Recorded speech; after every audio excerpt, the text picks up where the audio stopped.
Hi everyone, this is Natalia too, and I'm a CPA with Colorado Business CPA. Tax season is coming up, and I just wanted to go over some items that perhaps you will find useful before you go and meet with your CPA. And again, if you don't have a CPA, we would love to have you as our clients. Our number is 1-800-5040 CPA, 1-800-5040-272, and it's coloradobusinesscpa.com. So let's talk about what do you need to prepare in order to see your CPA. So first of all, if you run a small business, you should have some type of accounting software. And I personally recommend to use a QuickBooks Online. And the reason is a QuickBooks Online is because it's very easy to manage and verify your finances with accountants. So for example, QuickBooks Online gives you access under Manage Users. If you go into QuickBooks Online, there will be a Manage Users buttons, and then you will have an option Invite Accountant. So you will input an accountant's email address, and your accountant will have access to your books. Therefore, you will have one copy in the real time at QuickBooks. So, and if you have any questions, your accountant can always answer your questions by going into QuickBooks Online. So, first thing you need to do, you need to make sure that all your business bank accounts and business credit card accounts are reconciled in order, before you go and see your CPA. So the second thing is you want to make sure that all the loans, for example, maybe it's a vehicle loan or a small, line of credit loan is also reconciled and the interest expense is adjusted.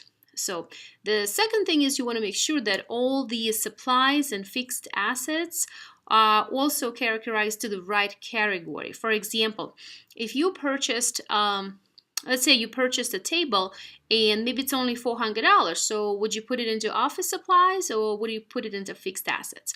Well, if this item will serve you for more than a year, I would recommend you to put into fixed assets and let your accountant to decide whether they want to keep this item in the fixed assets or if they want to put in office supplies. But right now, if you purchase some fixed assets that are will last longer than a year, or obviously if the cost is more than $500, I would recommend to put into a fixed assets versus office supplies. So another thing what you need to do, the third thing, is the ending inventory. If you're in a retail, you want to make sure you take account of your ending inventory, at the end of the year, preferably by December 31st, so that way you can correctly adjust the cost of goods sold on the items you already sold.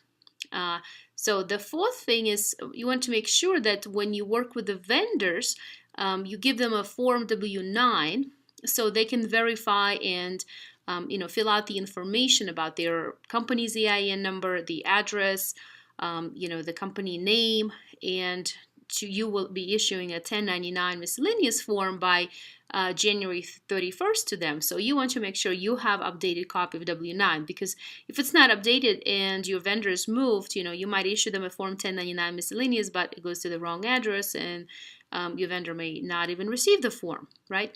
So the fifth thing, you want to make sure that the payroll items are, you have filed your payroll reports, you have paid payroll taxes, right? And you have your payroll reports. And it's especially important if you are a shareholder, as corporation shareholder, and you have a profitable business, you have to have a payroll.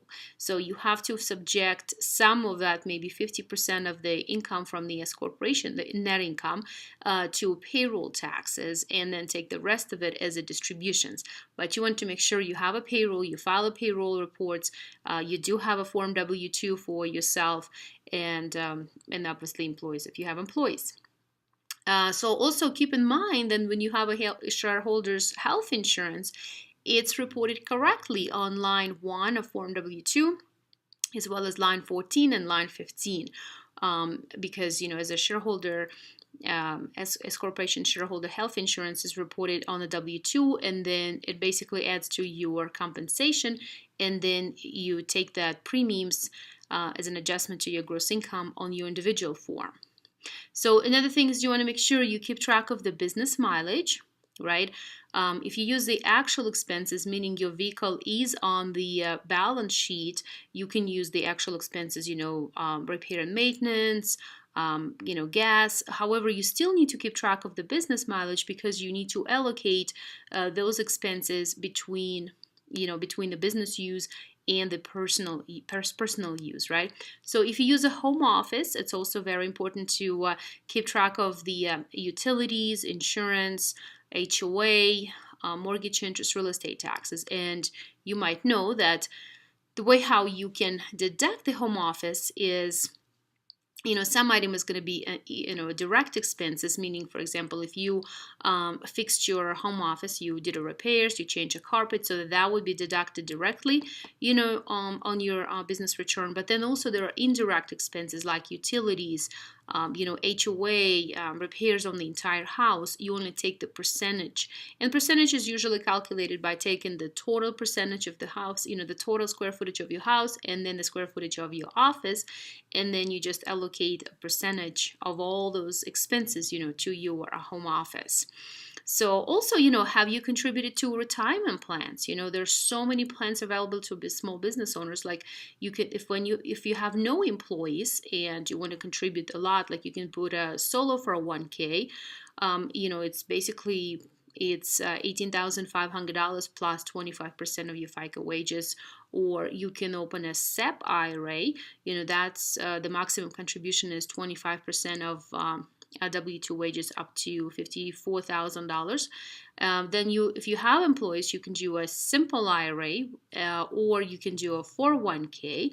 Also, you have individual retirement accounts available. So if you're not sure, some of the accounts, like you can contribute, for example, to a SEP IRA, even like after December 31st. So talk to an accountant. And if you missed the deadline this year, maybe it is a time for you to start retirement plan starting in January 2019. Also, don't forget to bring all the correspondence. Perhaps you received letters from the IRS or your state, we live in the Colorado, so Colorado correspondence. Perhaps you purchased equipment and it's maybe this equipment would qualify for the small tax credit, small business tax credit. So don't forget to bring all those documents. For our clients, when we get a new client, we ask for at least 2 or 3 years of the previous year tax returns so we can review and get to know the client, review their financial information. Then we input the last year tax return into our system to just kind of audit, make sure everything went correctly, make sure tax return was prepared correctly. And then we generate a tax organizer. So on the tax organizer, our clients see, this is the information we had last year. Perhaps we need to have the same information this year. Also, it's very important to answer questions in the tax organizer. For example, maybe you had a child in 2018 and we don't know about it, so we don't know about this fact. And so it's very important for us to get that information through the tax organizer. And if you think you're not able to file your tax returns, we can always file extension. But however, just remember the extension to file a tax return is not extension to pay the taxes.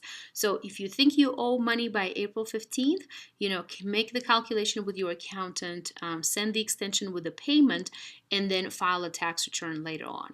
But again, with the new tax law, it is very possible that your tax liability will be at least 3 or 4% less than last year. So I strongly encourage you to file your tax returns before April 15th.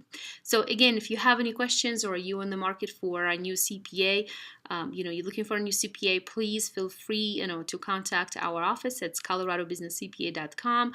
Our number is 1-800-5040-CPA, 1-800-5040-272. Thank you so much for watching this video and have a wonderful 2019. Bye.